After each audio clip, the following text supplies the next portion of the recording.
Mm. The hell, man.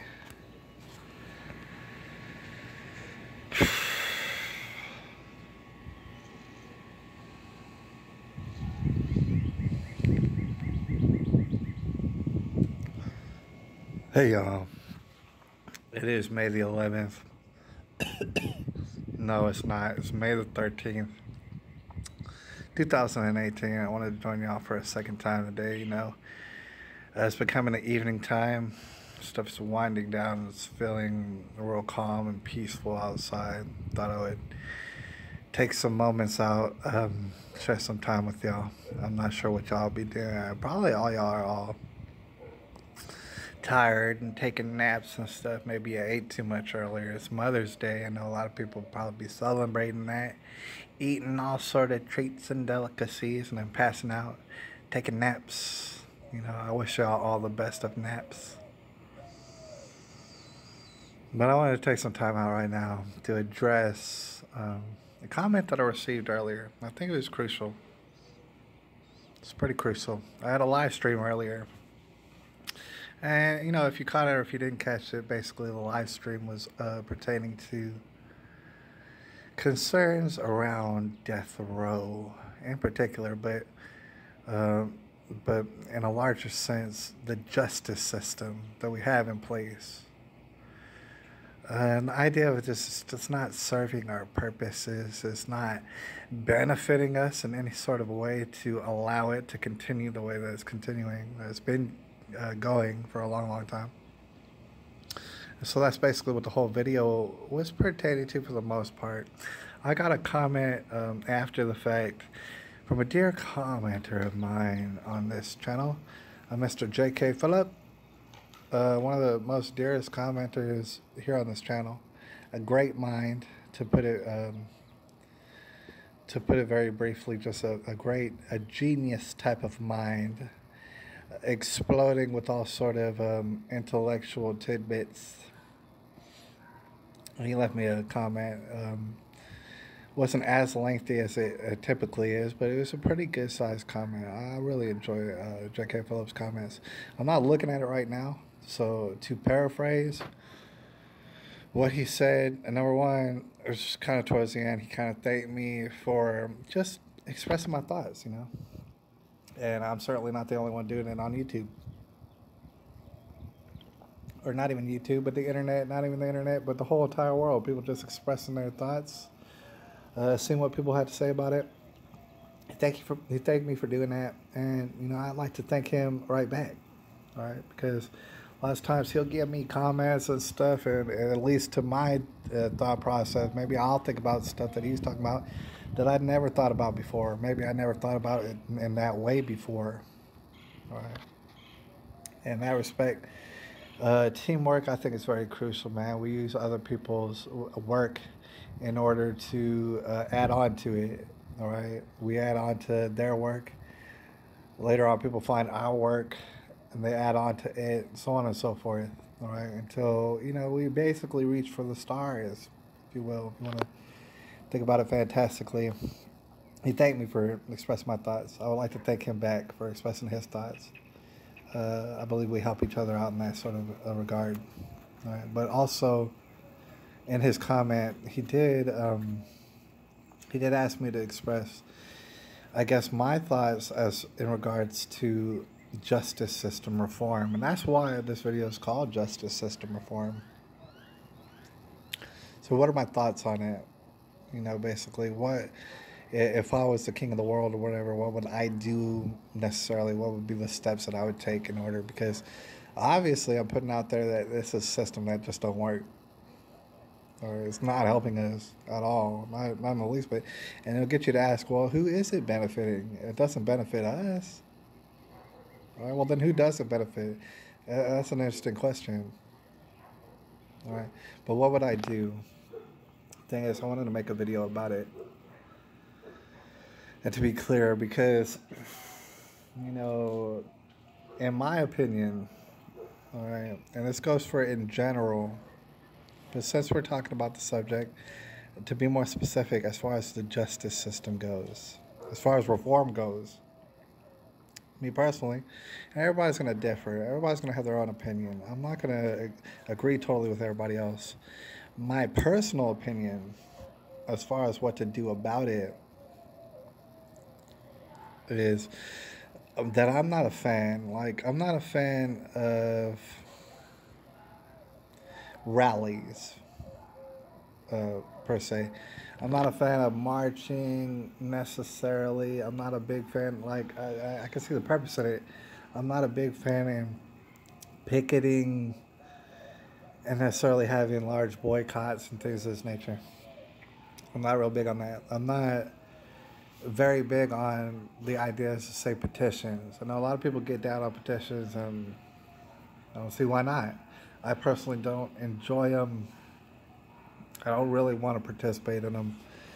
As far as proposing legislation, which would be the most formal way to go about it, and that's the way that I would encourage people, if they really, really wanted to take a bite out of the system or whatever, the best way that they could do it, it's not by hating the police.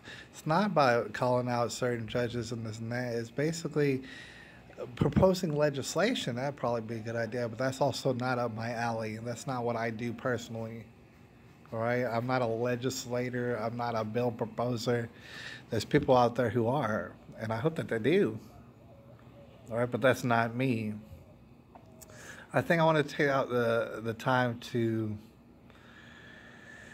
I guess, lend my insight, lend my perspective, what exactly it is that I think about as far as the justice system and how it is that we could reform it. Like I said, I don't think about legislation. I don't think about petitions. I don't think about this and that. I don't think about calling up a congressman and telling them my grievances. I don't think about anything hardly. I don't think about voting. It's really don't. It's not me. But what would I do? What would I do? What are my thoughts? I believe what I would do and my thoughts are being relayed in this channel and are going to be further emphasized in this channel. My thoughts are, we have a system in place, right? I think that we should all be able to respect that it is in place. There is a system. There's no confusion as far as the fact is, you do certain things, you're going to end your ass up in prison. So we have a system in place, all right? A lot of us don't like it. A lot of us think that it is backwards. A lot of us think that it's extremely broken, something like this. My thought process on the reform of the justice system, like I said, it doesn't have nothing to do with outwardly asking people or demanding that the system be changed. My thought process on the reform of this system is to learn to distrust this system. In a sense, learn to be very paranoid about a system that does not even serve us to begin with. To think about and to consider thinking of the system we have in place right now as useless as it seems when you start studying it. To just regard it as useless, to just hold it in your mind and in your heart as something that doesn't really benefit us at the end of the day, kind of. You know what I'm saying? I guess what I'm trying to insinuate is this. Shout out to the person who, is watching. Go ahead and leave me a comment. Leave us some comments. But the thing is, as far as reform goes, like I was saying, you're not going to hear me propose a certain legislation because I don't know where I'd start either. But where I would start in particular is to not convince people, but at least get people to consider that this system is backwards. It is not meant to benefit you. It's not meant to benefit your children. It's not meant to benefit anybody in your community. All right? It's actually kind of a trap. It's kind of like a bear trap. You're going to step in it one day. All right? My idea is just to show you how broken it is, to show you how amazingly absurd that it is.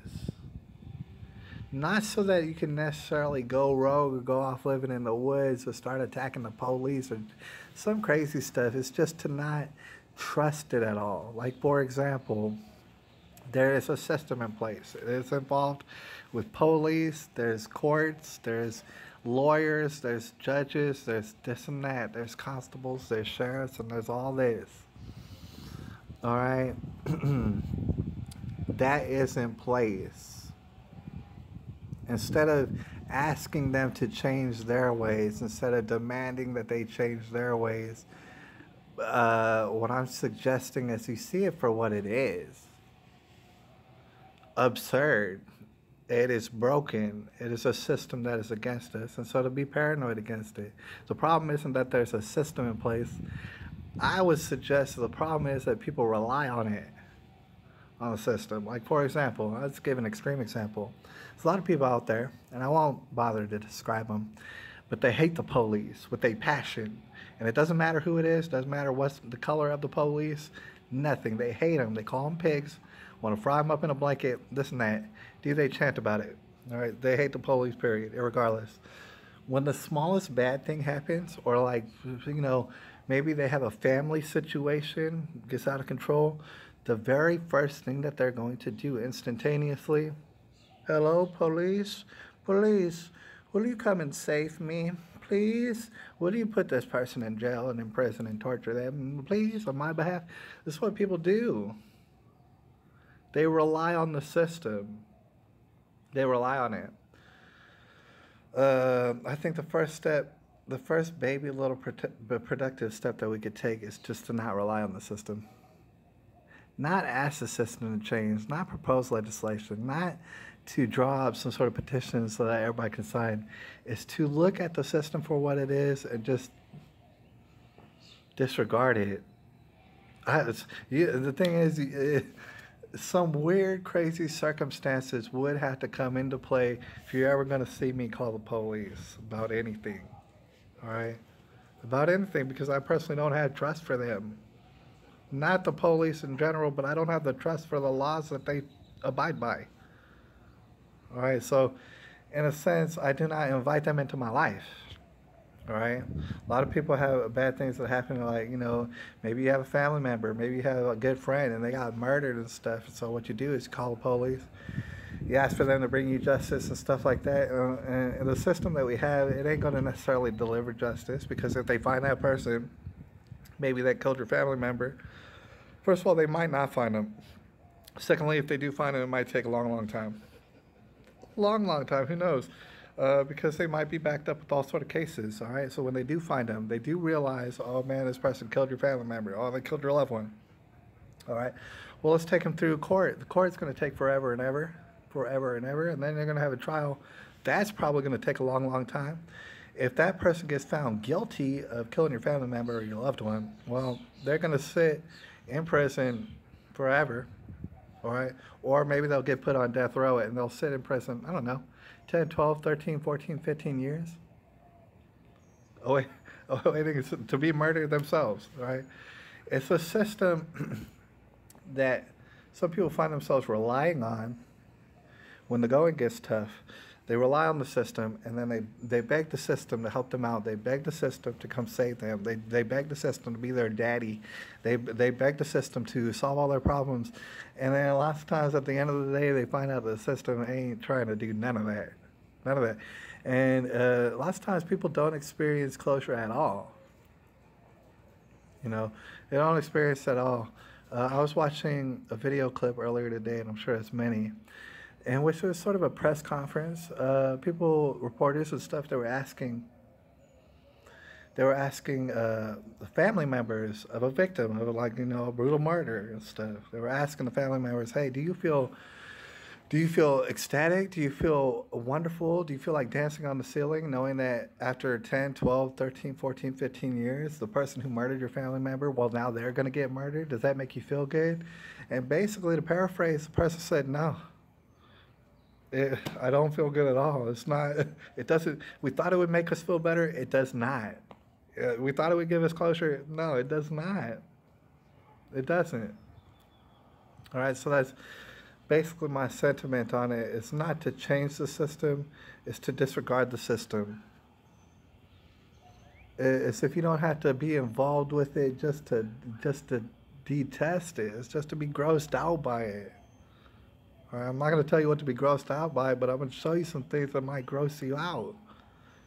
That might make you make you think about the fact is that we're not receiving justice from this anyways. So why even respect it as though it's an authority? It's an authority over us. Why give it that respect? All right. I guess my main thing when it comes to justice system reform would be to realize that the system's not helping you. The system's not here to help you. The system's not here to help your children. So in that regard, maybe sit down with your children and tell them, look, this system ain't even meant to help you. You're not meant to rely on the police. You're not meant to rely on the court system. You're not meant to rely on this judge to be your daddy, to solve every problem for you. All right? Am I out here necessarily endorsing vigilante justice? Not necessarily, but at the same time, our justice system, it ain't getting us no results. All right? It's just not getting us the results that we're looking for. And I think I want to leave out on that note. It's going to be a short broadcast. But I want to leave out on that note. It's not as though any of us can go rogue. I mean, we live in America, or we live in different other civilized nations and stuff. It's not as though we can go rogue and totally disregard the law, because the law will come and get us and snatch us up. All right? It's not also at the same time, in my opinion, my humble opinion, it's not necessarily about changing the system, trying to reform it from the inside, because what it is a totally messed up system that we don't necessarily agree with. All right.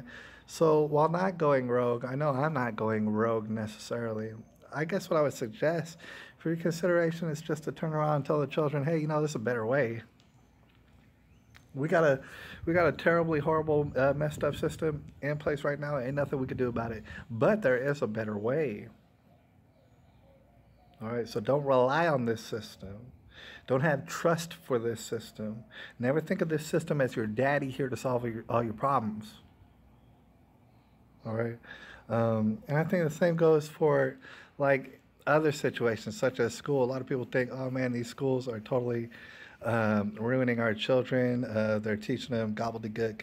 They're not preparing them for life. And to that extent, I would agree with you. That's true. They're wasting most of their time in school. However, most people aren't posed with the situation of being able to take their kids out of school. Basically, they're being strong-armed into putting their, not everybody, because there's some people who put their kids in school and in public schools, and they do so voluntarily. Not these people. I'm talking about people who would rather have their children homeschooled, but they cannot, for whatever reason, for financial reasons, this and that. They can't afford to do it. All right? In the same regard, I wouldn't suggest that you send your child into the school and have your child try to change the policies of school or try to reform it. What I would suggest, and it'd be very confusing, is to tell your child that everything that they learn in school is basically rubbish. It's basically you can wipe your ass with it. All right, basically ain't going to help you in life. But we're going to get arrested if we don't send you to school, so you might as well go to school. All right, so that we don't get arrested. All right, but at the same time, come home, talk to me about everything you learn in school, and I'm going to tell you how it's all gibberish, dude. Don't trust any of this information. It's not going to get you nowhere. What, are you serious? No, of course not. Of course not. All right, but I want to leave out on this note. Like I said, I'm not trying to convert anybody to anything. As far as religion, I don't even know what religion I am. I couldn't tell you. I don't know if there's a name for it. I'm not trying to convert people in their ideas and stuff. I might have my certain ideas on justice system reform, and some people might have other different ideas. All right. Not here to convert you. If I don't convert you, I'm not going to lose sleep over it. Things of that nature. If I do convert you, I'm not going to dance on the ceiling about it. All right. But I'm here to suggest this before we get out of here. Like, for example, if you're an atheist, all right, and when there's all sort of different subcategories, but for example, let's just use this example. If you're an atheist and you oppose the justice system like I do, or you oppose the public school system operating in the way that it does right now, The problem that you're having, the problem that you're going to experience is this. You can't tell your children nothing. All right? You could say, oh, this system is backwards. Oh, this system doesn't work the way that it should. Oh, this system is evil and corrupt and this and that. But you can't offer up a better way, because there is no other better way. You can say, oh, I think it should operate like this. Oh, I think it should operate like that. But at the end of the day, you're just thinking that it should. All right. The reason I bring it up is, a lot of people have their own opinions about it. But when looking at the school system, how we have it, looking at the justice system, how we have it, I can easily say, look, that's backwards. What they're doing is stupid. It is retarded. It's meant to lock us all up. It's meant to put us all in chains. But after I say that, I can then say, well, look at the Bible. All right? Look at all the rules that they have set in the Bible. Look what it tells you to follow in the Bible. You understand that it's the complete opposite of what they have in place in the schools, of what they have in place in our justice system. There's nothing in the Bible that endorses how we are conducting ourselves as far as the school system, how we are conducting the justice. There's not one thing in the Bible that at all endorses it. All right? In fact, it kind of goes the opposite direction with it.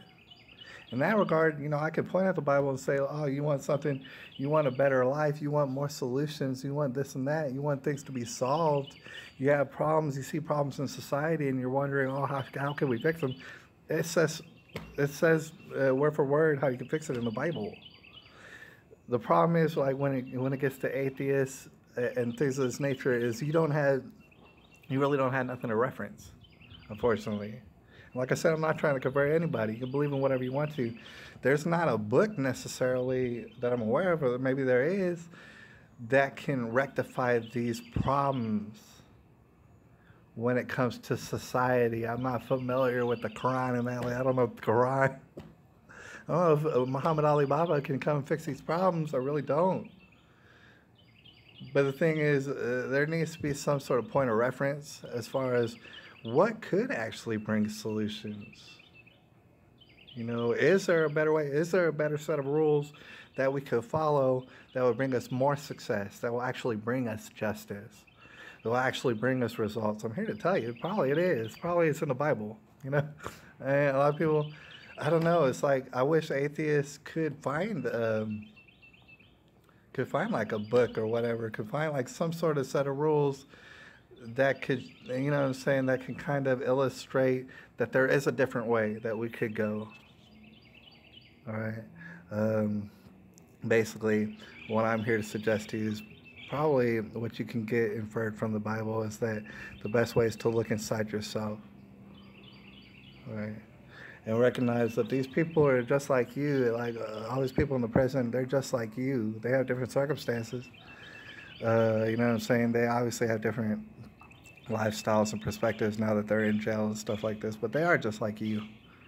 All right, so perhaps not looking inside yourself and realize that justice ain't really going to come from some big organized central system. And for that matter, as far as justice systems go, like I said, it's more of a looking inside yourself.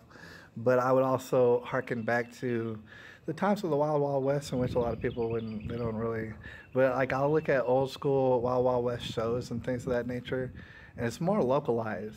The justice system in those regards is more localized. It's not so centralized. I mean, it's the point where like you live in a small town, you know who the sheriff is. You know what I'm saying? If you run afoul of him, he might shoot you in the street. Like, people weren't playing. It was more localized. There was more of a sense of justice and things of that nature. We're going to go ahead and see if we can wind down, you know what I mean, and get on out of here and enjoy the rest of our Sunday evening. I noticed I got a comment from Ed Exclusivo. Man, Ed Exclusivo, you're by the computer a lot. I appreciate you. He said, they are a lot of failure. For example, schools only focus in excellent students, but usually they forget about children who have problems to learn from different circumstances. This is true. I might be leaving unless you can convince me to stay, Deb. All right, go ahead and see if you can convince me to stay. But in the meantime, I would have to agree with that exclusive vote. I mean, a lot of people absolutely fall through the cracks. We didn't really come here to necessarily discuss the school system, but we might as well. And in that, the school system is remarkably flawed. Like it's so backwards that it can't. It's like going. I mean, it can't get no more backwards.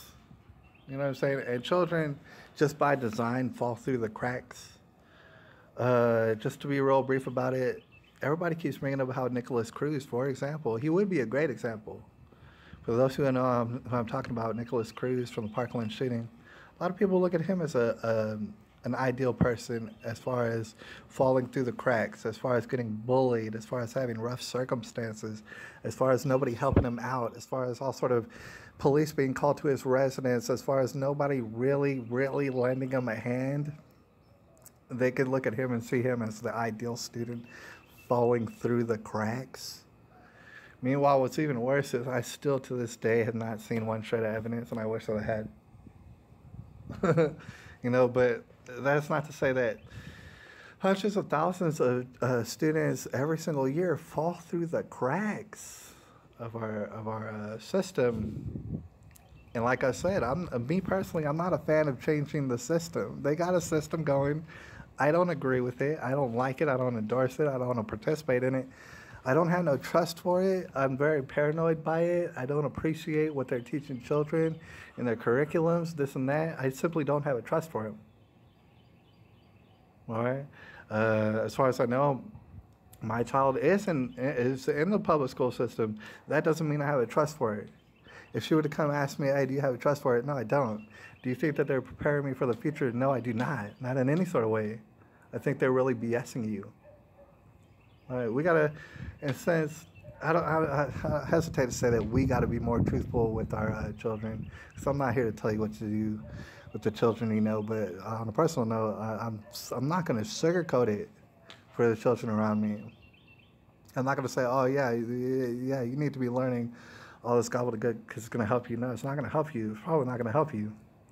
Deborah J says, no, it's okay. I overheated myself digging weeds so I could use the light down. Yeah, man, you know, Deborah, I know you live in Canada. All right, one thing that you learn quick over here in Texas is like, you know, certain times of the day, just don't be outside. Like, you're going to overheat yourself, man. I wonder how hot it got up there in Canada. You know? But I guess you can overheat yourself no matter where you're at and stuff like that. You need to be real comfortable about it. There's no real point in being out in the hottest part of the day. And San Antonio is just not a good idea because you will overheat. You'll get that heat exhaustion. You'll pass out. What's that called? You have a heat stroke. People have heat strokes when they pass. What in the dang world? Deborah, man, you cracked me up and stuff. You do need to go lie down or something like that. Deborah, I mean, you can see it in the comments and stuff. She's being funny or whatever. She's like talking about that she overheated herself at 81 degrees. Deborah, I'm not here trying to make funny and stuff, man, because Canada is a much colder place and stuff, man. 81 degrees. If it was 81 degrees here in San Antonio, I might think about putting on a long sleeve shirt. That is crazy. But the thing is, you know, you adapt to where you're at. I think I probably have real thin blood and stuff. It's really easy for me to get cold. Like if it was 50 degrees, I'm putting on a jacket for show. All right. Man, I wish the best for you, Deborah. All right. Don't go inside, lay down, eat some popsicles. I'm not sure what it's gonna take. Well, I'm glad for y'all, man. It's good that y'all get some sort of good weather over there in Canada. And just so y'all know, throw out whatever things stuff. I mean, honestly, Deb, if you're gonna lie down and pass out and stuff, man, it's probably a good idea, stuff like that. But if you want to throw out some topics, we'll think about either discussing them before we get out of here, or we'll discuss them later at a later time because some things that I'm sure I gotta do to get prepared for the work week, stuff like that. I wonder how hot it gets over there in Canada. And these are all things that I could Google myself, and I probably will. It takes me a long time to Google things, but it's like, dude, what the hell? What's the grow season in Canada?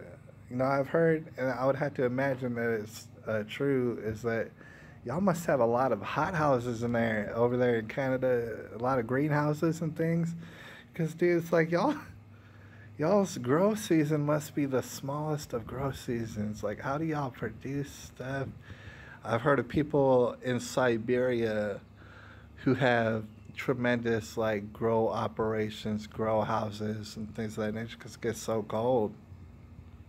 It gets so cold, and that'd probably be the best way instead of trucking all the food up there. Find out a way that you can grow food wherever you're at. People could adapt and get food no matter where they're at. Spring throughout the summer. Yeah, I mean that sounds pretty good. Sounds pretty good. I mean, I don't know how many weeks that is, because we're already in May, right? The middle of May. I got May, June, July, August. And I guess I would go up into September. That'll give you 5 months and stuff to grow some stuff. That's pretty good. That's pretty good. I wonder if y'all grow tomatoes. It's just me rambling now.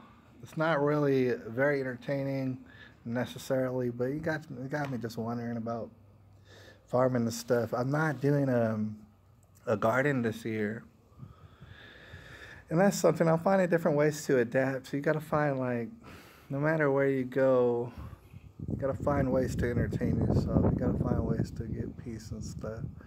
Right now, I guess I'm just sitting here, and that's what I tend to do. Sit here with this dang dog. And she's hoping that we go for a walk later. I might think about it, but I haven't been doing a garden. And I wish I could do a garden because there's something very primal about it. It's something that puts me at ease.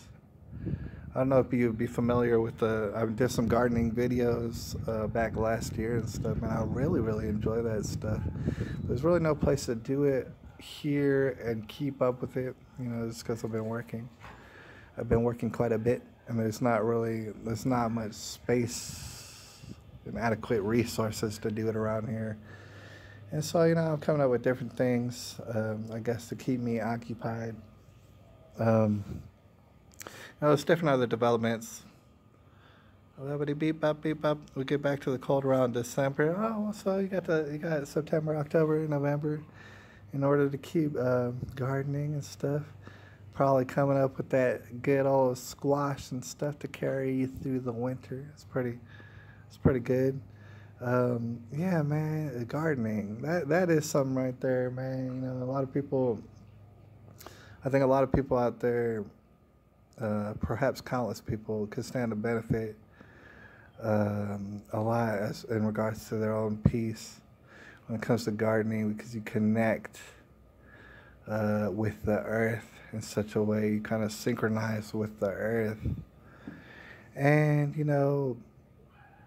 I mean, first of all, large agriculture, big agriculture, I mean, we all know is technically you spray it down with poisons and then you eat the poisons. And we'd just be a lot better off economically if we did all grow our own gardens and stuff, but we've kind of cheated ourselves out of that, especially in residential suburbs and neighborhoods, man. We made it real, real hard to grow our own gardens and stuff of this nature. And it's sad, but the thing is, I think we're on something of a pendulum swing. And people are realizing, for all our complexities, for all our luxuries out there, it doesn't really supply us or supplant us with happiness. It doesn't, or peacefulness or anything like that. And we're on that particular pendulum swing where people are realizing that it's the simple things. It's those simple organic things that really bring us a sense of fulfillment in our life.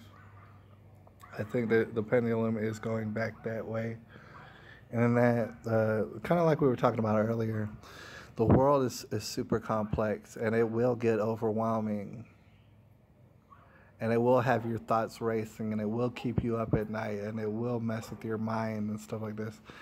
And with that in regards, there's simple things, there's organical things, there's traditional things, there's just primal things that you could do in order to unlock success from within inside you, contentment, peace and that sort of a deal. There's a lot of stuff that you could do. There's a lot of stuff that we could do out there. There's a lot of stuff. And I think we should, go ahead and concentrate on it. As long as we understand that it is a problem. A lot of people understand that there is a problem, but they don't understand where or why or how or what to do about it and stuff. And really, it's kind of hard to explain, but the best thing that we could do, more likely, is just to slow it down, and to relax. There's a lot of brilliant children out there, man. I always mean to bring that up. A lot of people, they get down on the millennials. First of all, the millennials are done anyways. No need to really worry about the millennials. We got Generation Z up on deck right now, and Generation Z is amazing. A lot of people would look at it and say, oh, it's the worst of the worst, and I see what they mean. But Generation Z is gosh dang amazing, and I believe in them a lot. And unfortunately, I believe in them way more than the millennials. Way more than the millennials. I think they have much more hope in them, because Generation Z has been, it's gotten to the point where they have no reason to believe what they're being taught in school. All right? It doesn't, none of it adds up. So I believe that what you're going to see throughout Generation Z is a lot of rebellion. And if we can simply teach them, hey, listen, the school system, hey, listen to the justice system, hey, look, this and that, it's not working for you. It's not benefiting you. So why buy into it?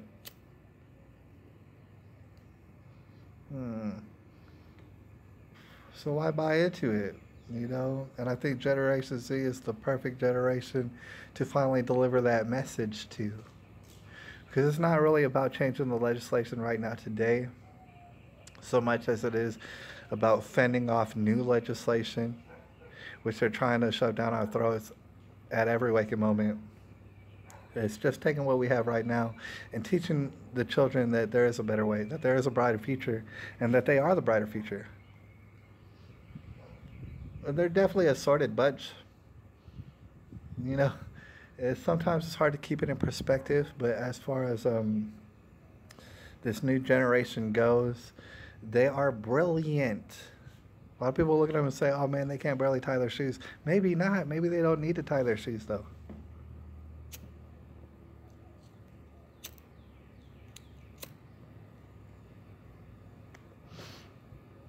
They're brilliant in all sort of other ways, untold ways that we're not even knowing about. We haven't tapped into it yet. I'll take the moment out to see a lot of people look at this sort of thing, and they become disgusted by it. I'm going to give an example, like Lil Tay. I don't know if anybody knows who Lil Tay is.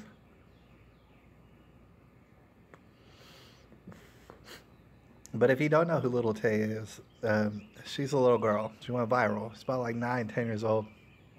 What she does, how she became viral is much like a lot of people going viral, these young kids these days. She got up in front of a camera, started doing all sort of gangster shit, popping off gangster stuff, talking all this mess and whatever, flashing about $100 bills and this, that, telling people, oh man, you're worthless, this and that, I'm cool, I'm a hip gangster, I'm Little Tay, blah, blah, blah. A lot of people look at it and get disgusted. And I can see why, because it seems kind of disrespectful. It seems kind of egotistical. It seems like this and that. It seems like it feeds off, kind of childish gangsterism that our society seems to be pressing. And I see what they mean. I see why people get kind of disgusted by it. But at the same time, this little girl found a way to make all sort of money. Right? Much more money than I make and stuff. And in that regard, it is kind of brilliant what she's doing. And at the same time, I like to invite a lot of people to realize that most of these celebrities who you're getting disgusted by their behavior, they're carrying on, a lot of these new celebrities are in fact trolls. They're just doing their job. They're just doing what they know makes money. Like, for example, I think one of the best examples is Whoa Vicky, and this might actually apply to all of them, Danielle Brazoglio or whatever, Lil Tay, and all the rest of them. They're probably just trolls. In fact, I know that Whoa Vicky absolutely is a troll. Like, God bless her, she figured out a way for people to give her all sort of attention, and it makes a whole bunch of money. And most people don't realize what she's doing. Most people are like, oh, she ain't black, oh, she's trying to be black, oh, she's, misrepresenting black people. All she's really doing is making a whole bunch of money off people. All right, people might not like her, this and that. It really doesn't matter. She's making all sort of money. Man, my phone keeps messing with me about my battery and stuff like this. It's crazy. Deborah said, here in Canada, we say Z, not Z. I don't know what that means, Deborah. You might have to elaborate on that. You say Z, not Z. I'm not sure what that means. I don't know if you're talking about transgenders or what you're talking about. I'm going to need for you to elaborate on that. Exclusive says, I think school and health should be free for everyone. That's cool. Exclusive, I remember you said you come from Massachusetts. All right. And you got a cool name, man. It led me to believe that you're like, I don't know, from like Mexico or you're somewhere Hispanic or something like that. But I remember earlier you said you're from Massachusetts. All right. Here's what I'm going to share with you. And thank you for sharing with me. As far as in regards to health and the school system and it being for free.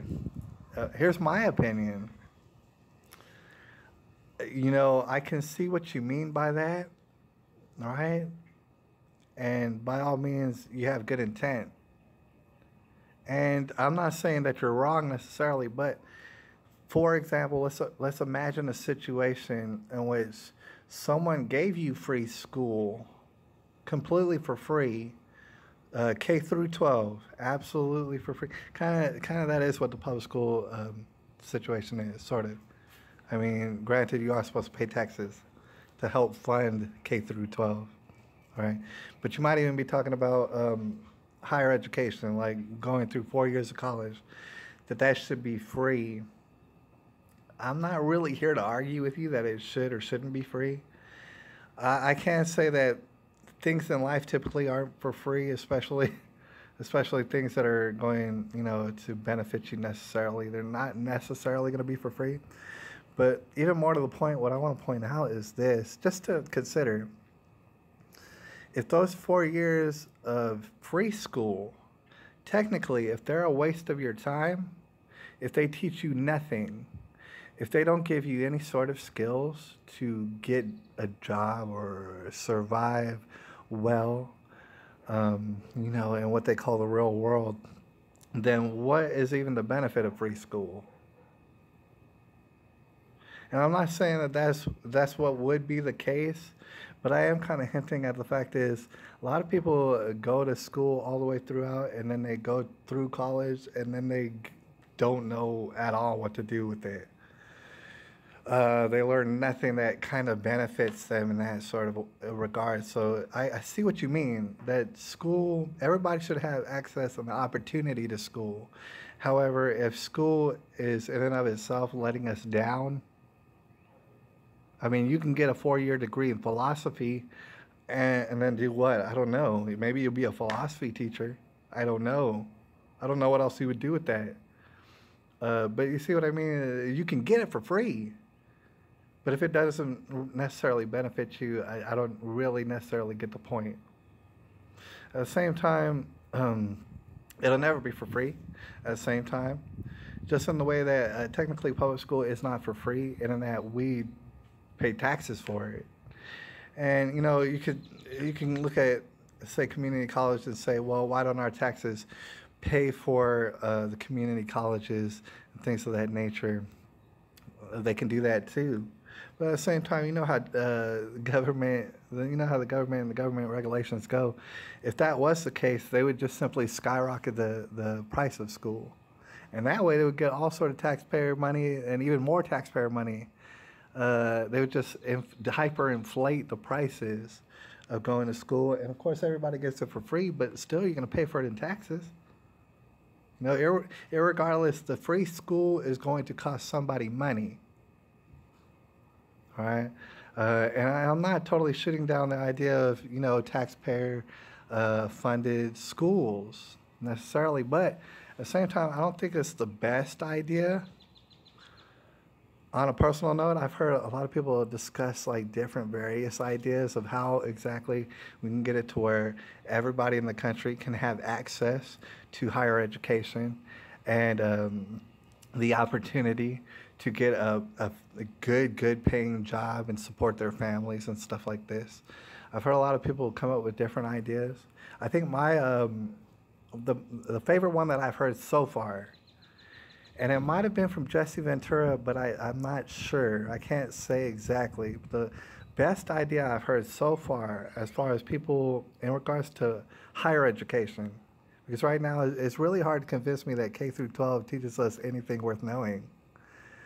But as far as higher education, the best idea that I've heard so far is this. Now, trying to imagine what it is I'm describing, and then that, all right, you go to college. All right, they let you in. You apply for college. They let you in. You go to college. The college basically promises you to give you all sort of skills that you're going to need to get a good job, to be able to pay bills, this and that. All right, that's what the college is promising you. So you go through college, you pass all your finals and this and that, and you do great. You have great grades. All right, they're teaching you all sort of skills all throughout college. You didn't pay them a dime this whole time. Not anything. You didn't pay any sort of tuition, nothing. You might regard that as for free because you're paying nothing, all right?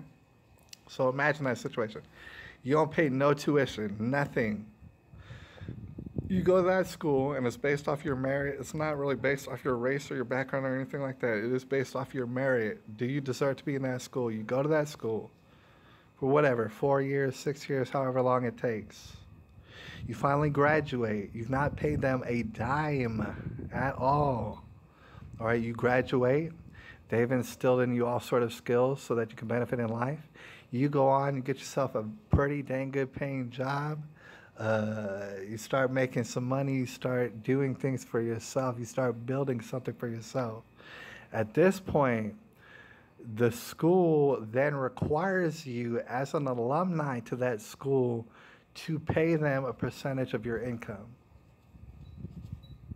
You're an alumni of that school, and since you graduated, since you have all the skills that they gave you from that school, you from then on pay a percentage of your income to that particular school. What that enables is for the school to have more than enough funds that it will ever need.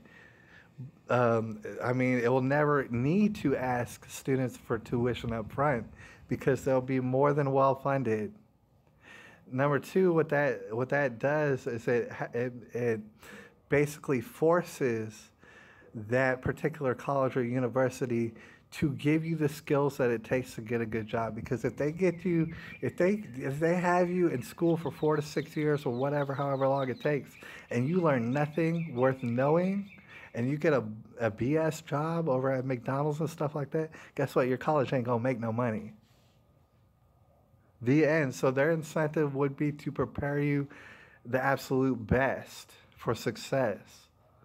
And meanwhile, you went through the entirety of your school career without paying a dime. Meanwhile, they got every last bit of funding that they need in order to run their operation. See how everything gets paid for, but at the same time, the students pay nothing. That's only one idea. I've heard different other ideas, but that happens to be my favorite idea. The alumni pays. The alumni pays. The end. Everybody's happy. But the reason that you're not going to see that happen is because, in general, a lot of these universities know full well that what they're teaching you ain't going to amount to much. I mean, like, for example, and it happens all over the place, my older brother has a degree, he has a bachelor's degree in political science. His career has absolutely nothing at all to do with political science. Basically, they just wasted his time. That's what they did.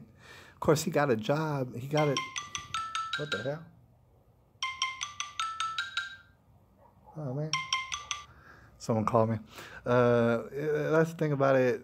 He's got a job because he got a particular job because he had a college degree. It's kind of funny to think about. What the hell? Um, but it has nothing to do with what he learned in college, which is kind of ironic. Stuff like that. Deborah J says, yeah, that sure sounds like a great idea. It did. And I forget if it was Jesse Ventura that brought that up. But doesn't that sound like a foolproof idea? Like, wouldn't it make it so easy on a student to go through school and not worry about having to pay that school 1 cent? And meanwhile, if the school does what it promises, then it's going to receive all the money that it needs, regardless, and no taxpayers have to pay any sort of money to any school. I mean, it really is that easy. Like, solutions, that's what's funny. Solutions really are that easy. All right? The reason that solutions aren't being proposed to you is for nefarious reasons. Like, I would have to suggest to you, I mean, there's ways around, there's ways around, there's ways to get the funding for school and health without totally paralyzing the general populace through taxes.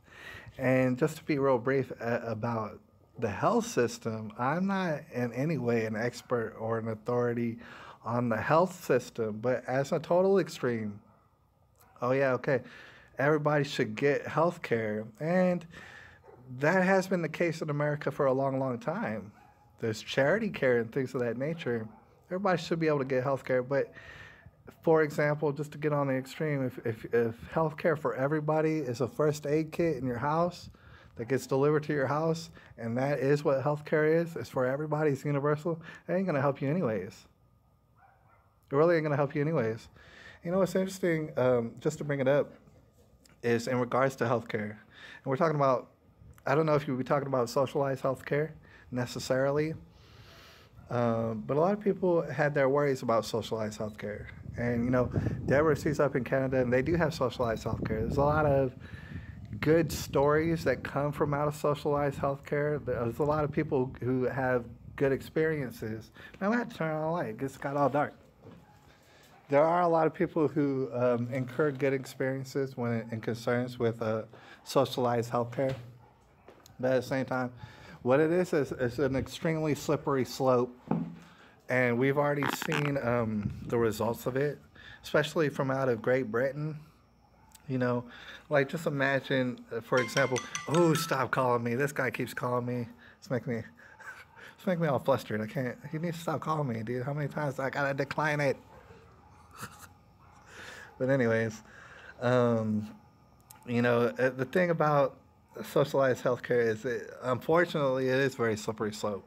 Like, because I want you to imagine a situation, and I'm sure it's happened before, in which parents bring in a child to a hospital for whatever reason, and the hospital wants to give the child a certain kind of treatment to make the child get better. And there's been situations in which the parents, they decide against it for whatever reason.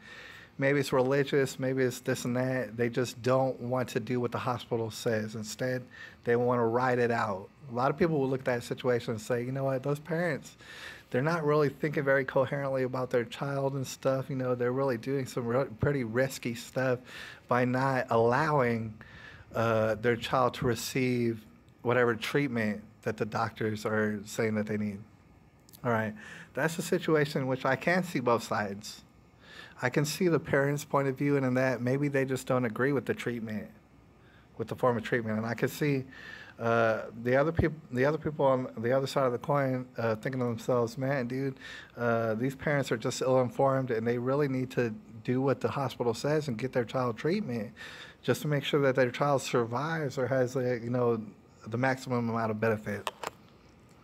However, the slippery slope that I'm talking about is in reference, like, say, to that little boy Alfie that a lot of people might have heard about. And there was a boy before him out of Great Britain in which, for whatever reason, the social health care system that they had set up basically denied that little boy even the possibility of getting treatment.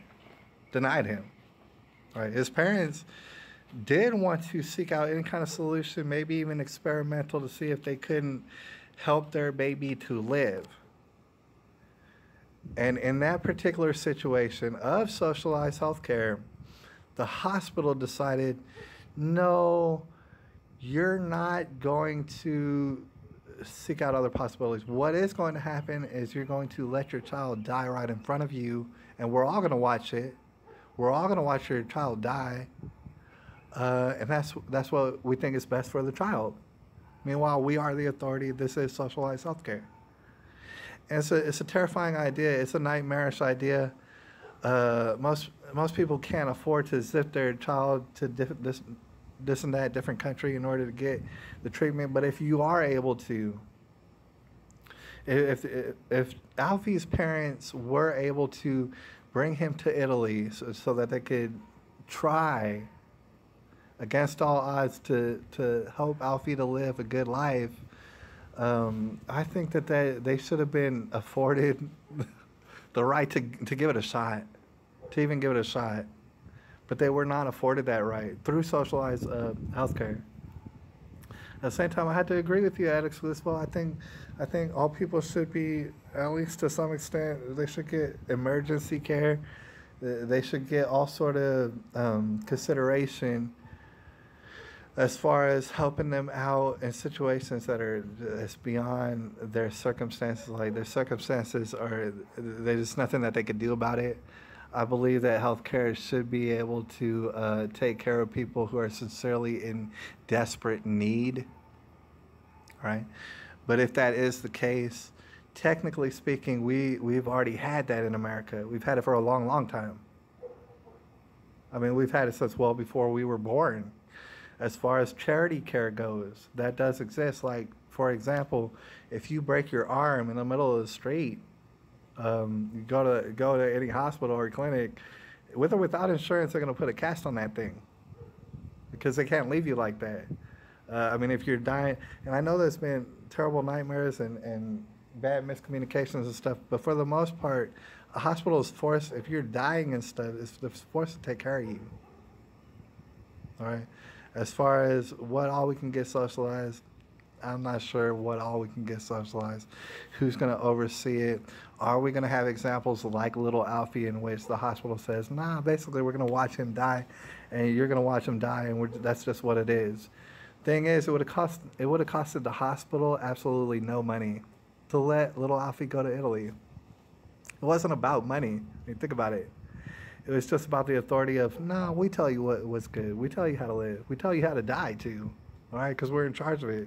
Doesn't even matter that it doesn't cost us no money. We're telling you, if you leave out of here with your dying child, we're going to arrest the shit out of you. And if you don't get arrested, you're going to get killed. That's exactly what took place with Alfie, unfortunately. That's the slippery slope that many people were describing in reference to socialized healthcare. All right. Thing is, honestly, I would kind of be a fan of socialized healthcare in that there is possibilities for you to level up.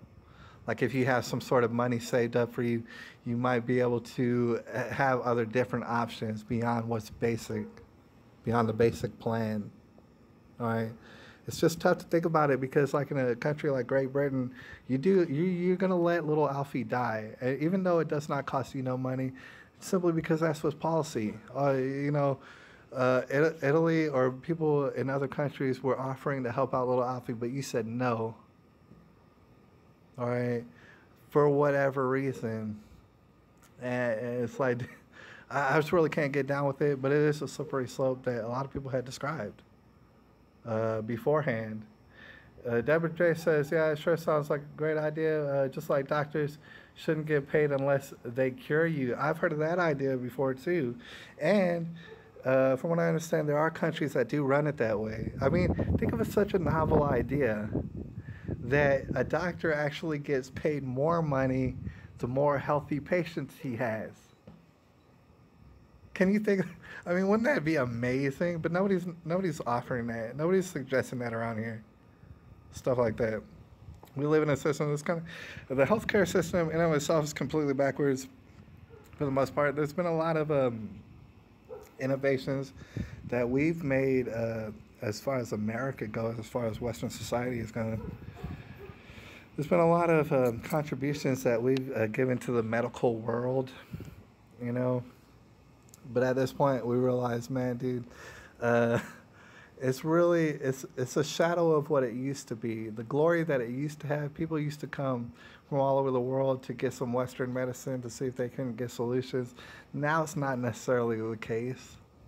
Not across the board. Basically, it just keeps you sick, but it keeps you alive. All right, we have doctors all over the place, man. They're between a rock and a hard place, man. A lot of people want to villainize these doctors, but at the same time, they're between a rock and a hard place. They have amazing student loans. They have overhead like you wouldn't believe sometimes as far as insurance goes, as far as bricks and mortar go, and everything like that. They have to pay all sort of money all the time. And so at the end of the day, they find that financially speaking, they do have to dish out pills and pills to people, and not necessarily solve their problems, but hit them up with some pills and hopefully they get better and stuff like this. You have to see 20 patients a day in order to keep up with your bills and stuff. It's not a recipe for success in any regard. Right, and that's something to think about. We could go with the exact system that we have right now, in which the majority of people get pills thrown at them to solve their problems and then get shoved out of the doctor's office. Either that or invasive surgery and stuff like this. We could make that free for everybody, but is that going to help everybody? All right. I personally come from the world capital of diabetes, dude. Please believe we're in the running for it. All right. I mean, and we're also known for our medical center here in San Antonio. It's actually widely known around Texas and, kind of throughout the nation that we have a pretty decent medical center here in San Antonio. And yet still, it does nothing to take away from the diabetes epidemic that's taking place in San Antonio. Like, it's not helping us in any ways. And I'm not completely against social welfare nets. I think it's a good idea to have certain social welfare nets that are just simply not in place right now. They're not built into the design of these systems that we've been made to rely on, and that is kind of the problem. That is kind of the problem with it. My personal solution is to kind of turn inwards, and that's kind of what I practice in my own life. Like, for example, it's not that I hate doctors. It's not that I think they're witches or anything like that. It's more so that if I don't have to talk to a doctor, I'm not going to talk to a doctor. If I don't have to see a doctor, then forget it. It's like, dude, I'll take care of myself. All right. And it's a little bit harder, there's some responsibility involved in that. I had to listen to my own body. My body's telling me, that's the thing, you can't develop diabetes overnight. It's not going to happen to you accidentally. I know some people develop childhood diabetes, and I'm not really talking about that. But diabetes is something that happens to you over a gradual period of you or a person just not listening to their own body. Just thinking that they're going to eat whatever they want, and it doesn't matter. After they eat, they feel terrible. They're still going to eat this kind of food that's not really synchronized to their body, and so therefore it develops diabetes in them. And we can go off on a whole tangent about that. It's just to say that nothing in the world technically is free. Everything is going to have to get paid for, at one point or another. My concern is not that things are for free. My particular concern is, are the things that we want, are the things that we have access to, are they quality? Are they of quality? Are they up to American standard? That would be my question. And we're going to find out about all that in due time, man. The world, a lot of development is taking place. And not only bad developments, which I know is a lot of what I talk about on this channel, but also astoundingly good developments. Shockingly good. Like, if you wanted to focus just on the good news that takes place throughout this nation or perhaps the world, you could. You could do it all day long. And you would come out with a pretty positive outlook on things because there is a lot of good stuff going on in the world. All right, it's a very exciting place to be in. All right, there's a lot of solutions that could be had. There's a lot of solutions that are not being had, and this goes since before we were born and stuff. I mean, I'm here to tell you, and the children for that matter, if you want to change the world, you can. You absolutely can. You can make a huge, just unmistakable mark on the world that will last for generations and generations. You really could, but the only way that you could do it is to look inside yourself and change yourself. That's the only way that you're going to do it. That would be the suggestion that I'll be giving to y'all, but at the same time, like I say, y'all are all special and y'all are all capable of doing it. Y'all are capable of pulling it off. But it's more of an idea of not pointing fingers at this and that and saying that's wrong, we need to change that. Instead of looking off in the distance and saying, well, that's wrong, we need to change it. Instead, you look in a mirror and you say, well, maybe some of that's wrong and I need to change that first. You know, honestly, I don't know if you call it the most practical idea, but it's in a sense the easiest thing that you could do. It's the most straightforward thing that you could do. You know, there's a lot of people, like for example, there'll be a lot of people out there who are very concerned and they want socialized healthcare or what they might call free healthcare. I understand that, and I'm not saying that they're wrong for that, but what I am saying is they should definitely be very concerned about their own health, right? Like for example, if you do have diabetes or you have some sort of continuing health problem in which you are the cause of your own problems, it doesn't really make sense to look at everybody else and demand that they give you, proper service, because you're not serving yourself anyways. You know, and I know it's a lot of extenuating circumstances as far as people's health go, but for the most part, I feel there's a lot of things that we could do in regards to our own health. You know what I'm saying? And one of the biggest things is stress.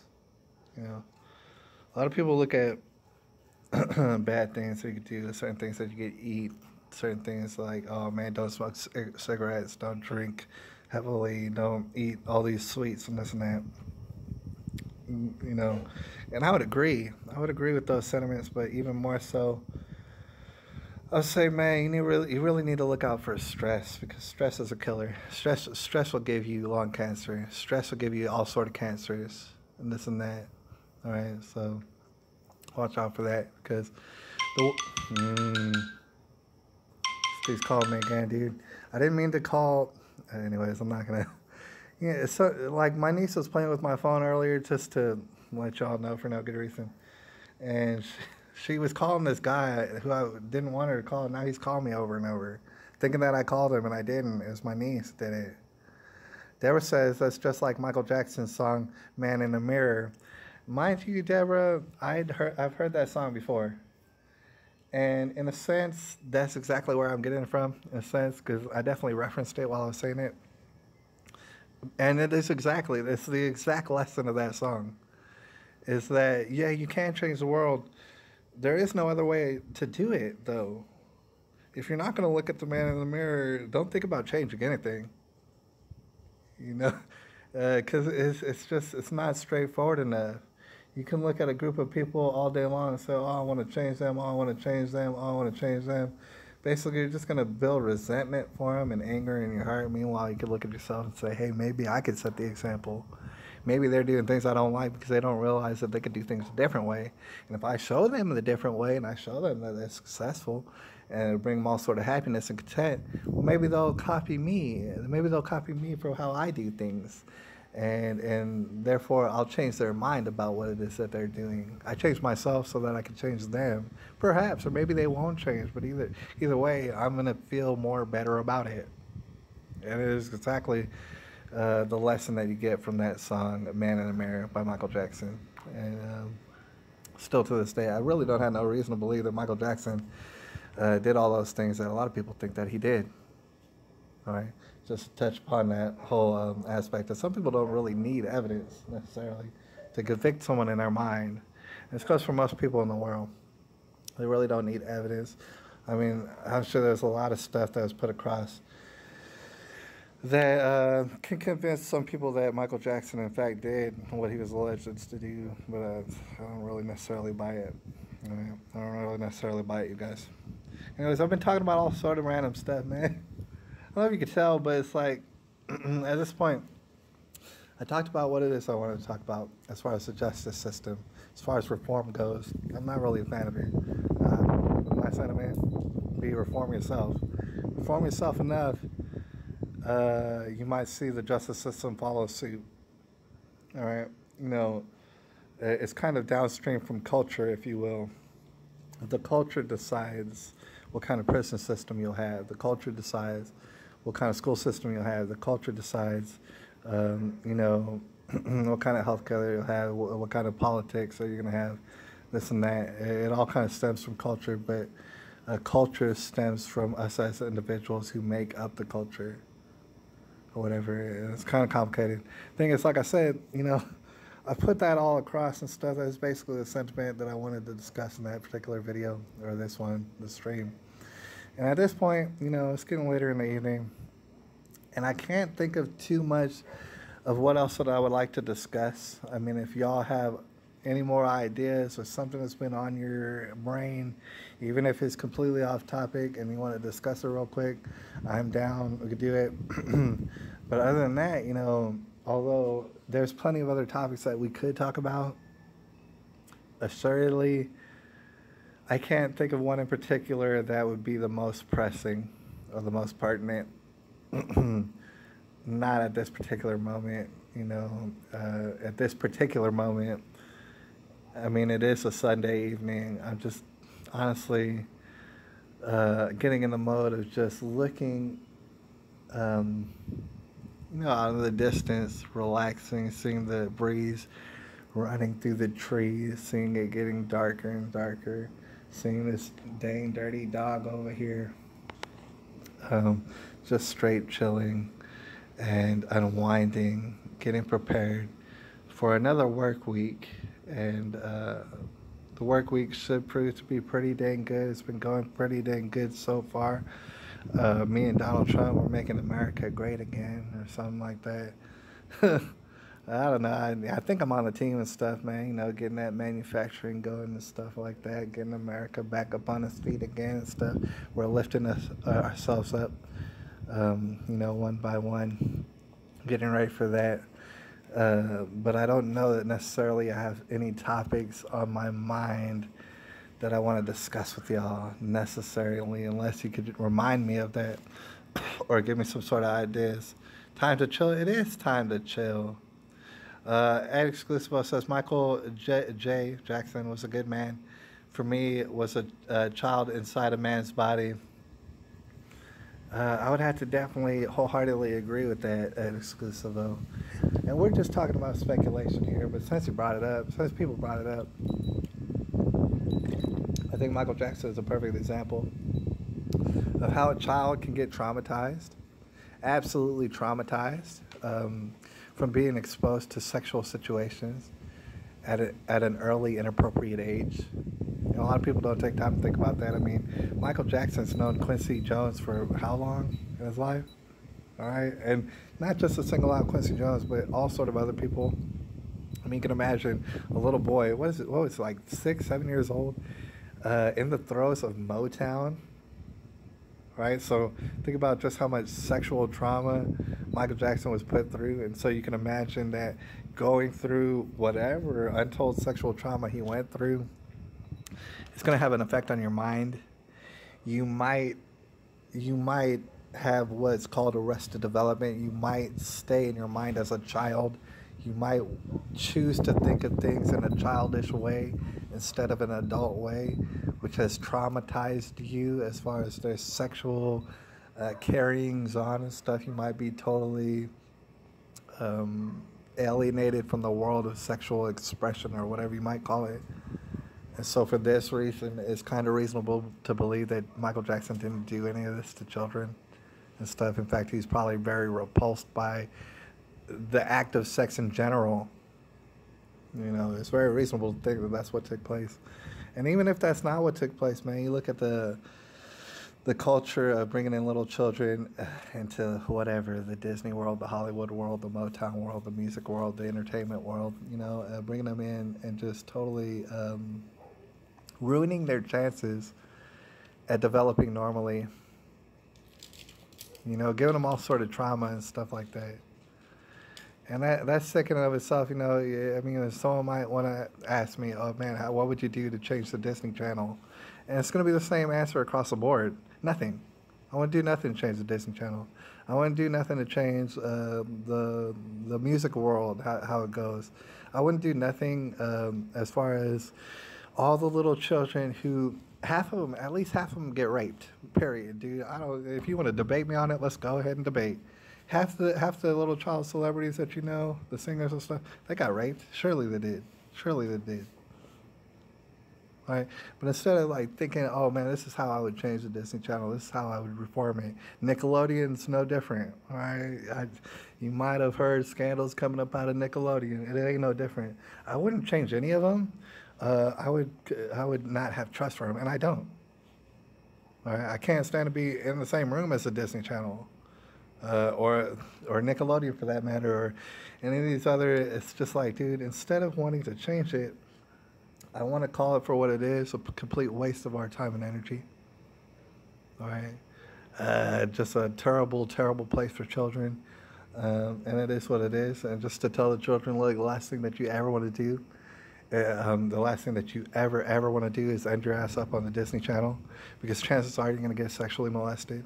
And I mean, I'm just telling you what's patterns, dude. The odds are you're going to get sexually molested. That's what's interesting is we've come up and we have so much results in our back pocket right now. We have so many anecdotes that should make it obvious to anybody. The last thing you want to do is put your child in that situation. But however, people still do it. People still do it, and it'll make you wonder why. I'm sure they have their reasons. I'm sure they have a whole world of reasons. You know what I'm saying? It's just, sometimes you got to let people do what they're going to do. All right? But at the same time, I'm still going to speak out against it. Nobody's going to ever accuse me of, oh, I didn't tell them that the Disney Channel was going to do this. Dude, I've been telling y'all for a long time. There's been a lot of people telling y'all that, children are going to get traumatized from this stuff. And that's kind of why I talk about it. And I haven't really dived into it as much as I want to. But in the future, I think that we're going to eventually discuss all sort of things in regards to sexual relations in general. It's really traumatizing our children and stuff like this. It's really traumatizing us as a society. All the ways in which we don't understand the purpose behind sexual relations. And since there is no purpose to it, it becomes an ambiguous thing.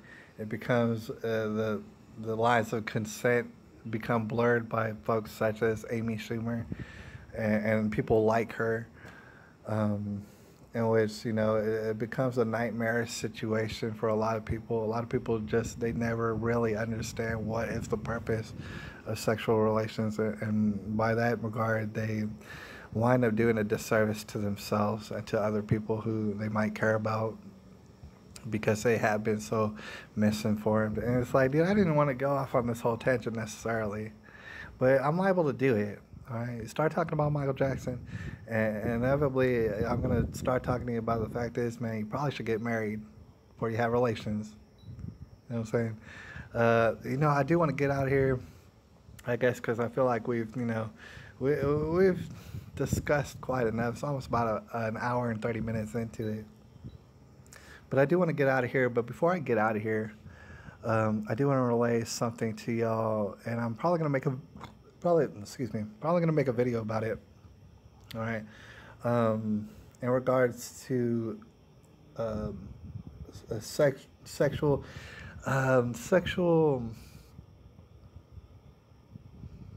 I don't know, bad sexual influences on our society, and more specifically, pornographic materials. All right, And to be even more specific than that, violent pornographic materials and stuff is actually really bad. Violence, the combination of violence and pornography, which is basically all over your televisions, period. I don't know if you know it, but it is.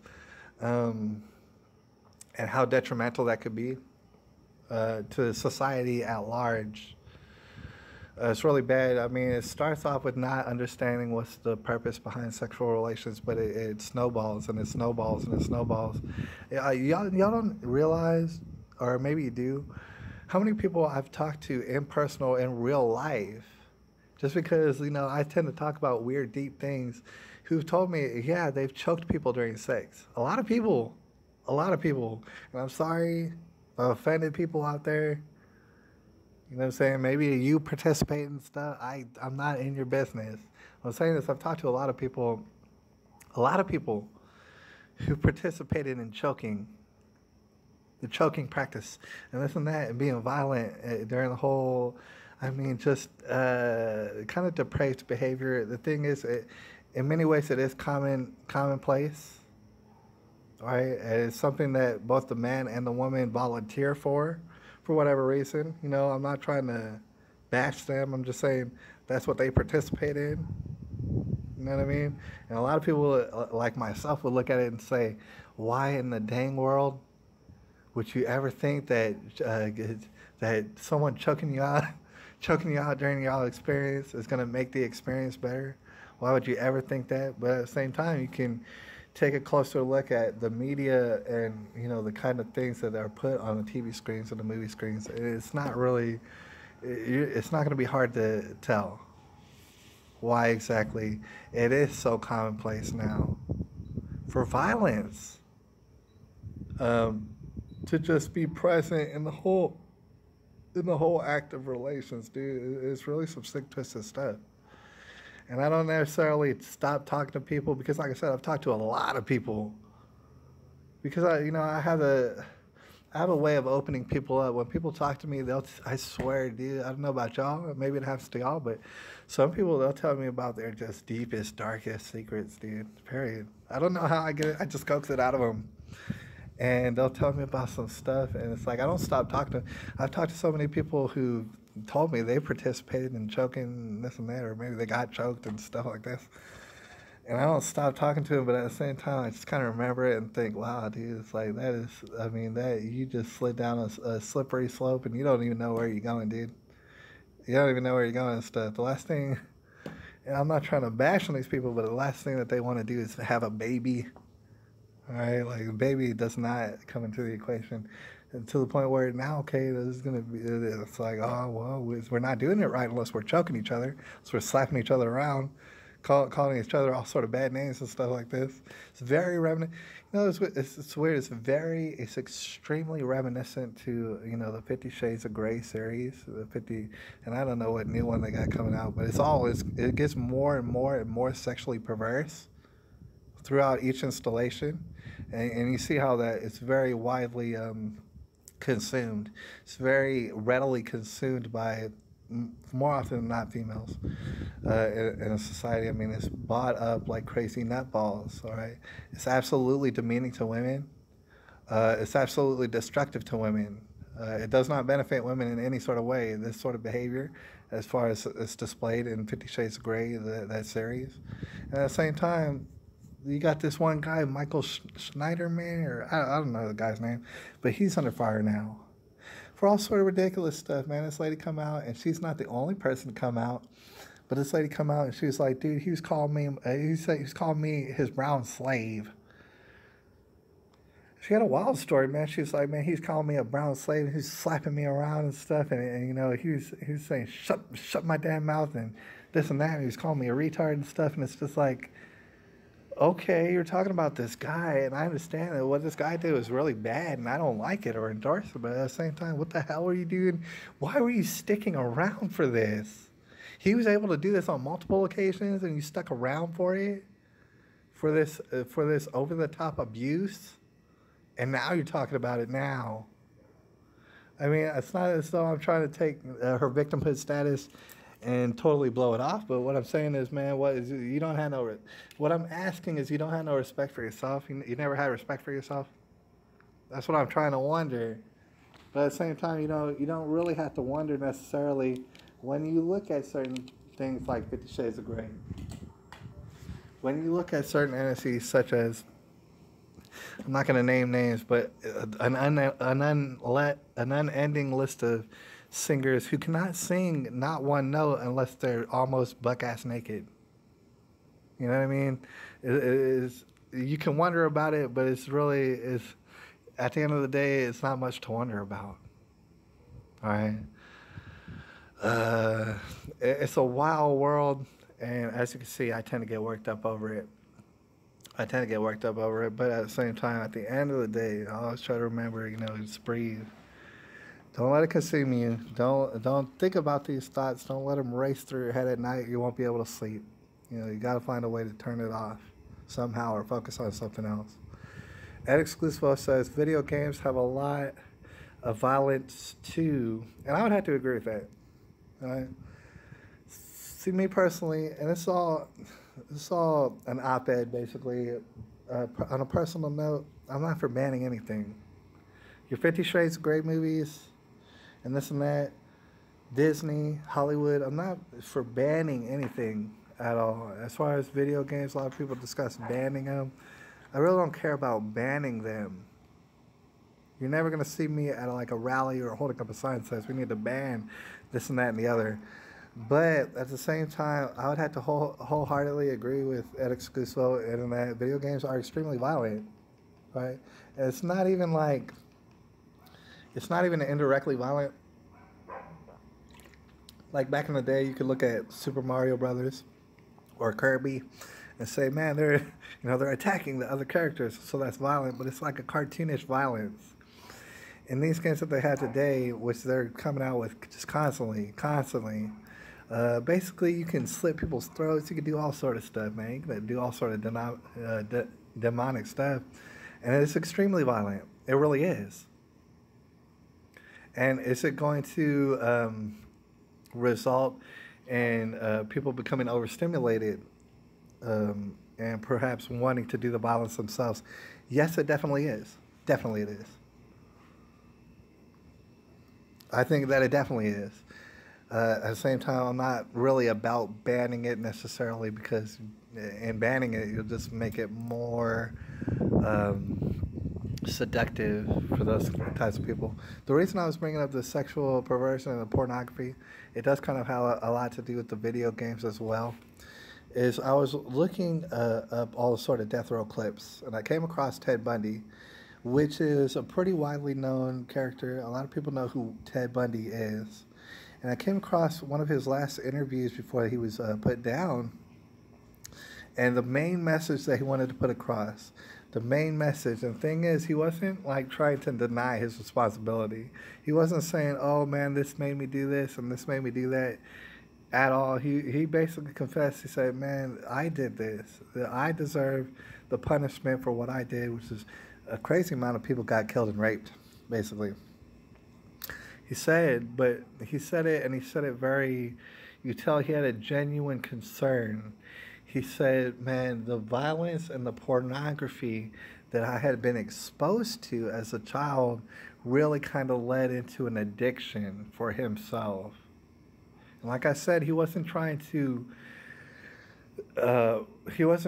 take the responsibility off of himself, because he knew that he did what he had did and that he should get punished for whatever the punishment is, that he should get it and he deserves it.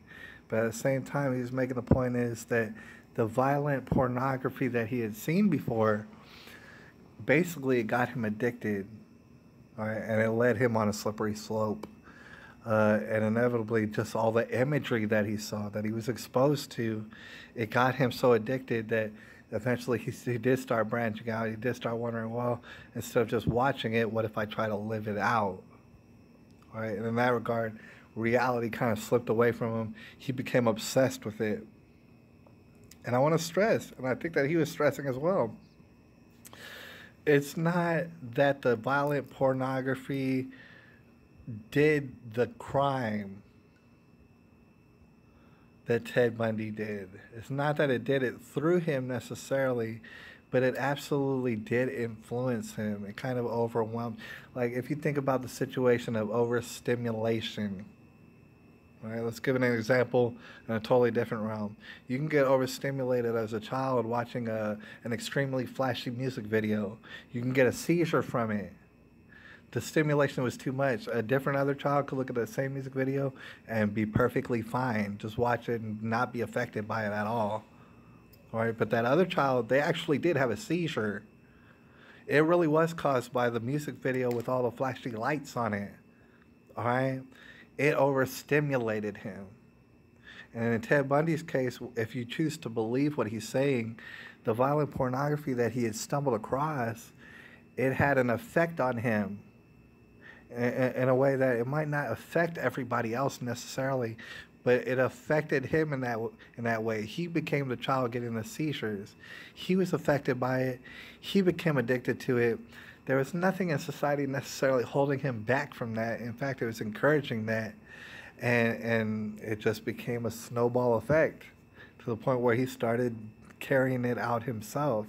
As far as video games go, I'm positive that they'll have the same exact effect.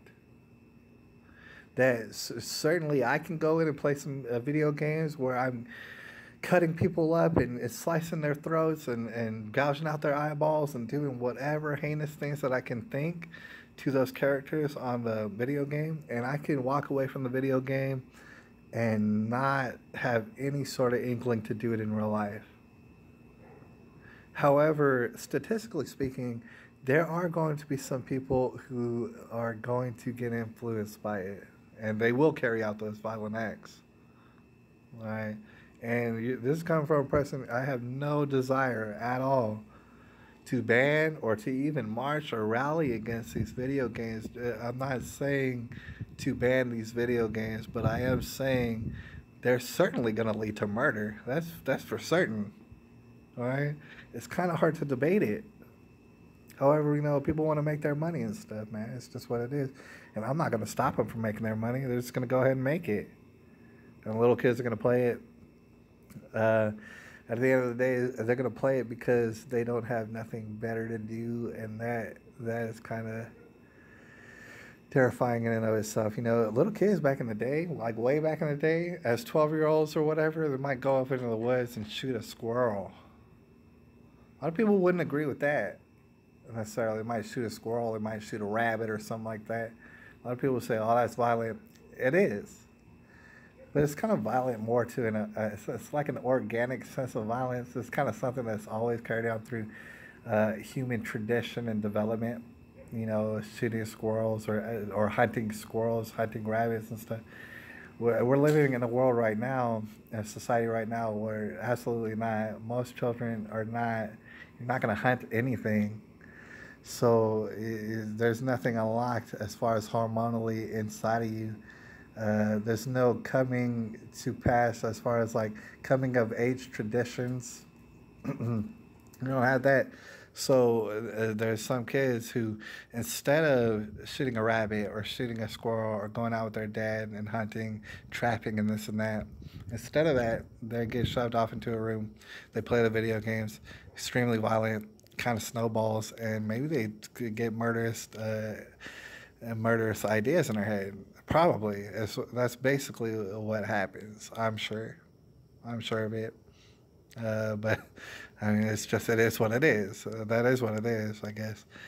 Deborah J says, my ex played violent games like you say, so he wouldn't really do it. It's interesting. And as far as that goes, and that someone playing the violent video games so that they won't carry out their real life fantasies of hurting people. I'm not saying that couldn't work. Maybe it could work. I'm not saying that it wouldn't work. There's probably instances where it absolutely would work, but at the same time, I think a lot of us could step back and realize that if you have such a strong desire to hurt people, that the only way out of it is to go onto a simulation and hurt people. then you probably have larger problems in there you might need to work on, more likely. I don't know. It's like, technically speaking, I mean, I would understand if it's like, dude, I want to hurt people and I want to get out of that mind state. So I'm going to play Kirby, or I'm going to play Super Mario Brothers, or I'm going to play Tetris, or I'm going to play this and that. And it's just going to get my mind off it. I'm going to go do Sudoku or whatever and stuff, and I'm just going to get my mind off it. I can understand that. But the idea of, oh, I don't want to hurt people, I feel I got the desire to hurt people, so I'm going to play out my fantasies on the video game in which I'm graphically hurting people in very extenuating ways. I wonder about that, and maybe it will work for some people. Maybe it will work, and perhaps he does have some problems. We all have problems. We all have problems. All right. We all have problems. It's just the idea behind it, the fantasy of wanting to hurt and kill people and doing it in simulations. It's probably not going to result into very much good. Exactly. On another note, man, we might be getting out of here soon, but it does kind of remind me of this guy, Maitre Mark, who's one of my favorites here in the YouTube world. And lots of times he'll do these reenactments of wars in which there's nothing graphic about what's going on, what he's telling you, and he'll do it with all sort of figurines and a big old map, and he'll recant how certain wars and certain battles took place. And he'll show you about it, and he'll tell you, okay, this general did this, the other side did this, and then this is what this guy did to react and stuff, and he'll play it all out for you. And I think that's kind of beneficial in a sense. And as far as young men growing up, it just kind of makes sense to teach them certain strategies when it comes to war. It's kind of something that organically happens. Like, for example, this lady at work was telling me the other day about how her young sons collect action figures, little wrestling action figures. And that made me harken back to my youth, in which I also collected action figures.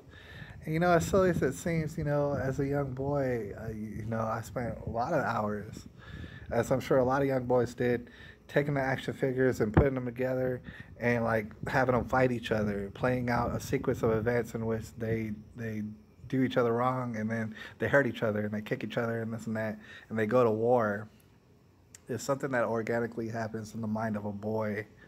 Strategically, he starts to just organically start to think of these sorts of things. And so, the violent video games kind of play into that idea that any little boy, whether it's subconscious or conscious, is going to start trying to understand the art of war, or perhaps the art of confrontation. And the video games, they step in to this organic process that's already taking place, and they just hyper intensify it. Doesn't exactly teach the children strategy necessarily, although there is a lot of strategy that can be learned through these violent video games, especially like the military, like the Black Ops and things. You can learn strategy in a sense, but it is overstimulating. There is a lot of blood. There is a lot of shooting people, this and that. And, in the video games, you never stop to think about, well, why is it that we're at war necessarily? I'm sure that they have their own plot lines, stuff like this. But yeah, it's an intense world as far as video games. I don't have the time to play video games myself, man. I wish I did. Or not, actually, I don't wish that I did. But it sounds like a cool thing to do. I don't know. The thing is, man, it's becoming real popular when I was in high school.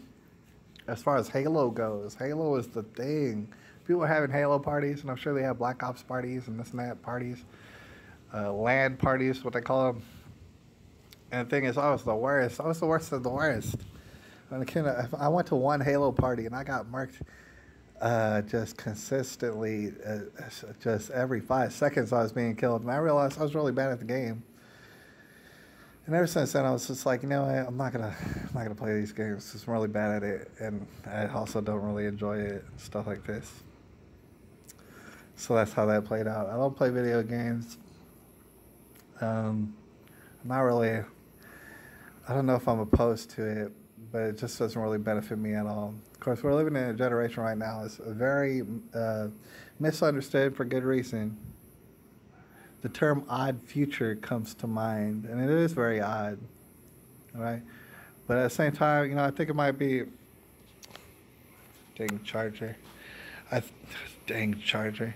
I think these kids, as weird as they seem, as outlandish as they seem, they're really going to present us with all sort of solutions that we can never figure out for ourselves if we simply listen to them. And it's going to be very hard to listen to them. Mainly due to the fact is a lot of them are socially disordered. They have really bad social disorders. So you kind of have to coax it out of them. A lot of them are very shy, shell-shocked, if you will. I mean, just hard to talk to. All right, but inside their brains, there's a fire going on, man. There's a fire. There's at least a spark.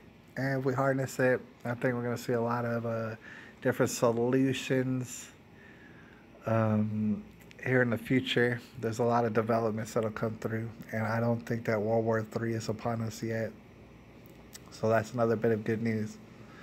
All right. However, we just gotta stay vigilant against World War III. People getting us involved in World War III, like, I honestly don't appreciate it. It's always on the horizon. Oh man, we might get into World War III. Would y'all stop it with that already, man? Tired of it. But the thing is, we're all up in the tribulation.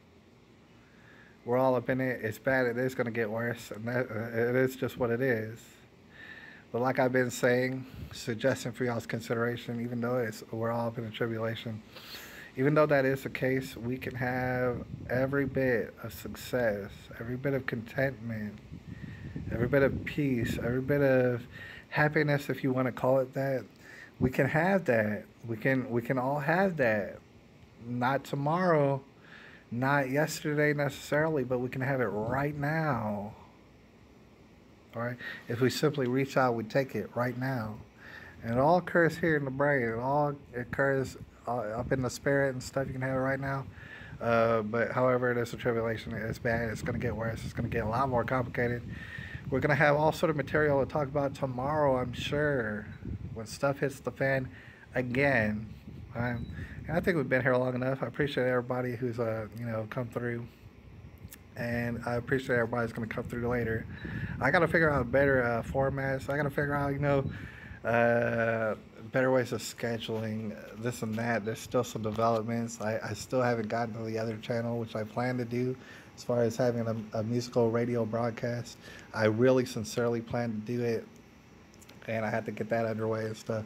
There's certain things that I need to think about, and then after I do, I'm going to talk to y'all about them, all right? And so, stay peeled, or keep your eyes peeled, all right? Stay on the edge of your seats, as I'm sure you are. Thank you very much, Deborah. You have a good night as well. I appreciate you.